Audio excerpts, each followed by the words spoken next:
Well, hello everyone, and here I am again. This is Gloria on chapter 13 of my video book, only on YouTube, called Gloria, the Story of a Woman. Now, we are still in the duplex over on 117th Street by Lenny and Pat Plotzer. Pat was watching the children. I had gone to work in the bank. And that is where things really started, because as I explained in my last chapter, we started having cocktail parties for every 1,000 accounts that we opened. Well, it was beginning to be easy because since I was in charge of new accounts, anyone that came in was definitely going to open 4, 5, 6 accounts, because I had learned the secret. When you have a bunch of money coming in and put into different savings accounts, what you want to do is advise the people to put it in all of their different children's names in trust form. That way, in case something happens to the parents, that money goes to the child. So I had set up a system like that where they opened up lots of accounts. And it worked, because every Friday night, here they would come in. And this is where I started on my addiction problem, drinking cold duck. I guess it's wine. It was strong, that much I can tell you, and it hit you quickly. And I started beginning to thought I was having fun. And that's where I met Harland Adams, the grandson of Colonel Sanders, Kentucky Fried Chicken. Started a deal with him, and it lasted for a while. And in the meantime, we bought a house. We bought a house on 147th Street, 1721 Northeast 147th Street. And we lived there until my husband died. Raised our children there on that street. Many stories that will come along of episodes between the children and all the stuff that went on with the kids growing up and everything. And it was really a good time. I mean, it wasn't a bad time. My husband was still working for Sears. He had a Sears truck. He was working himself up into the ranks of an air conditioning electrician, and was doing really, really well. I was working at the bank. I was doing well. So life was pretty good, even though I had started on my path. My path in the beginning was not difficult or was not bad. It started off on Friday evenings. Now, the bank was open from 4 until 7 on Friday evenings. So everything didn't start until after 7. And of course, in the beginning, I went home shortly thereafter the party started, because once again, I had kids at home. My husband was not one to come home after work. He would stop off at the bars, play pool, do whatever, I don't know. But anyway, I had obligations at home with my children. So I would leave pretty early, but then it got later and later. And that's when he would start to come and bang on the bank door and was looking for me. But that was much later on down the line. In the meantime, I had, as I said, we bought a house, a 3-bedroom house, and I was very busy decorating it. We had a huge backyard. We had a place where we could, put a swing up.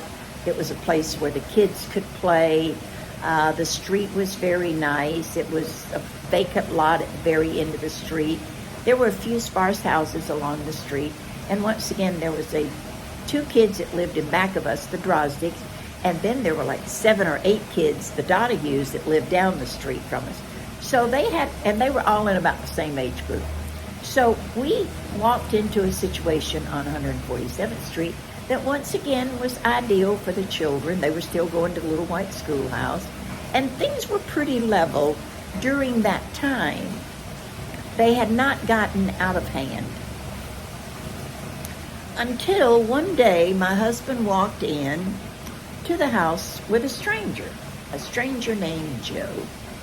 I never did know his last name, I don't think.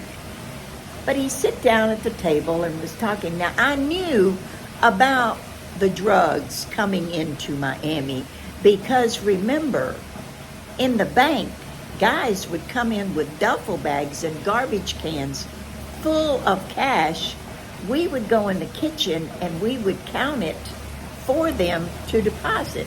And as I said in another one of my chapters, That's when they started to put a cap on, you can only deposit up to $10,000 cash without reporting it, because so much cash was going into the banks, and of course the government. They want to know where everything's coming from so they can get their fair share. So that's what happened.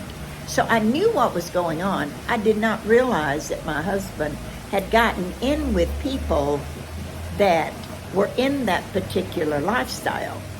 We didn't do anything. We didn't smoke pot. We didn't do any type of drugs except alcohol, which of course is a drug, but we didn't do anything other than that. And I had started to drink very limited amounts in the beginning. So one day he comes in and he sits down. Now remember, he worked at Sears. He had a wonderful savings account. We had a great account where we could go in and buy things, and they'd take it out of his paycheck, and I bought rugs, and I bought a furniture set, and everything where it was a minimal payment, and we only paid like half anyway. We got such a discount because he worked there. He had a truck that he drove, a van that he drove to and from work, there was no upkeep on his part. So the setup at Sears was ideal and was working very well for us until the day he came in and sit down and said, I'm going to quit Sears and I'm going to invest my savings into buying pot. Huh? What? What are you talking about? You're going to quit Sears and invest your savings into buying pot. Yeah, well, we can do this. And then this Joe started talking. And you know, con people are magnificent at manipulating and conning and talking. They're always. I had an Uncle Wilbert, honest to goodness. He sold a guy a car one time. He was being chased by the cops because he took this car. He sold this car to a guy on a bridge for $1. That's how good of a salesman he was. He sold stationery at colleges and made millions of dollars and blew every bit of it on drugs. He'd make $1 million and he'd blow $1 million. He'd make $1 million. So there are people out there like that, and they're good at it. And this guy had talked your dad, or my husband, my kid's dad, into doing this and giving up a wonderful job. Now, it didn't happen that day because we were supposed to discuss it. Little did that. Once again, the lure and the intrigue is what got us. It was the it was the excitement of it. Oh, this drug trade is coming in, and there's going to be so much money made. And we saw the change in Miami. We saw car salesmen that were small car salesmen all of a sudden turn into selling Lamborghinis and Porsches and special-made BMWs that were bulletproof. So we had already seen the beginning of the money that was coming in from all of this and the people benefiting from it. So of course it intrigued us, it excited us, it gave us a hope that, and we could become millionaires. Well, we didn't, and it only brought us so much trouble. So he quit Sears. Now I still worked at the bank, and I continued to work at the bank for a while. But we were in the house, we were settled in the house, had a nice house, things were going great. But then we started smoking pot. And this became an everyday ordeal. A whole bunch of people would come along, sit around this area in our living room and smoke bong after bong after bong of pot, along with drinking. I was drinking my wine, they were drinking beer or whatever, some would bring a bottle of whiskey. I don't know, but it turned into an everyday and every evening, it seemed, ordeal.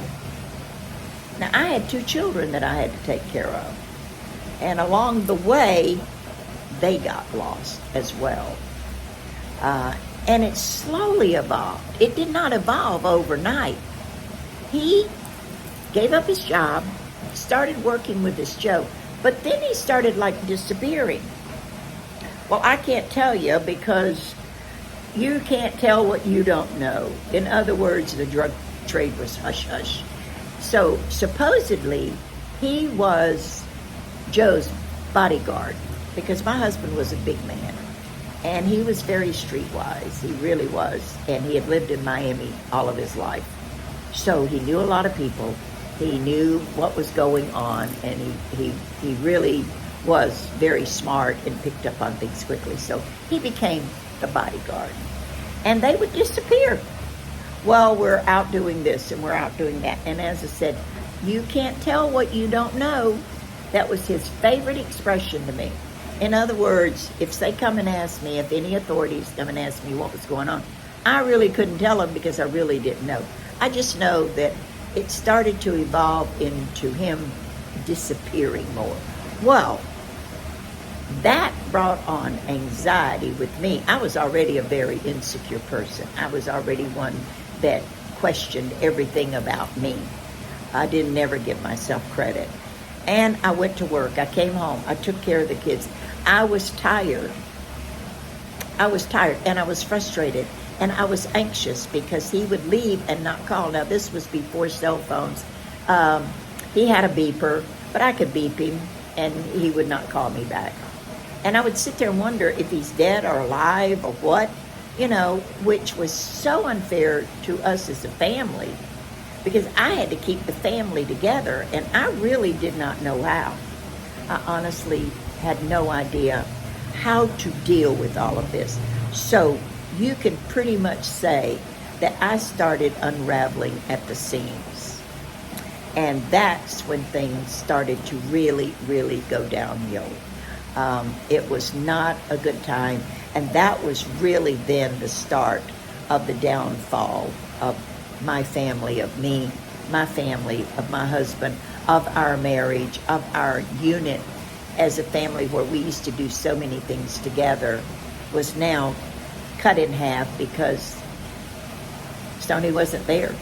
And he was still drinking a lot. And then he started smoking a lot of pot along with drinking.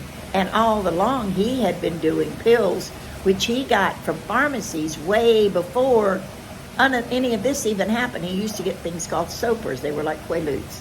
So all of this started on a roller coaster ride. And of course, here I was still at the bank, still involved with this guy, which was so outrageous, but yet it was a way for me to keep my sanity.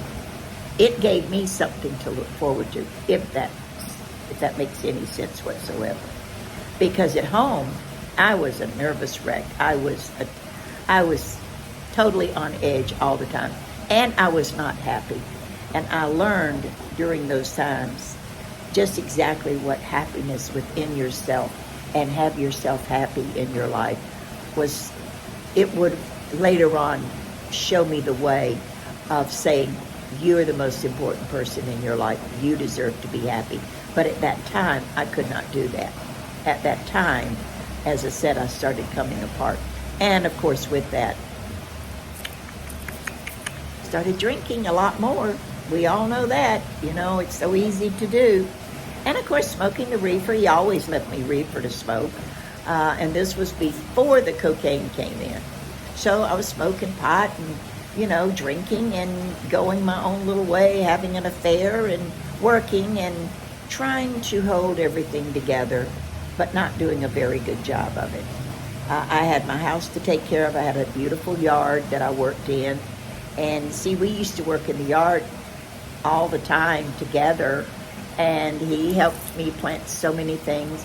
And all of that just kind of went away, I still had my yard. He would still come in and do things, but it was not like it was on a regular basis, which you get used to a pattern and the family unit and how you know it.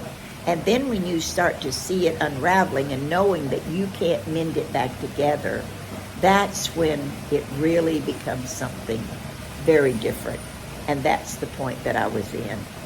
And so y'all gonna have to come back now next week, chapter 14, to find out exactly how all of this unfolds, because it's gonna get crazy. and wild and ugly and sad and happy, and you'll see a woman come apart. You will literally walk through fire with me as I completely unravel and what my life had turned into. So remember, y'all hit that subscribe button now, and what I want you to do is leave me a comment and let me know how much you enjoyed this chapter, and if you'd like to see more, and if there's anything that you would like for me to cover that I'm not covering, I will be more than happy to do, because once again, my life's transparent. I'm holding nothing back. I love you guys. Y'all be good, be safe, and remember, always be kind. I love you. Bye-bye.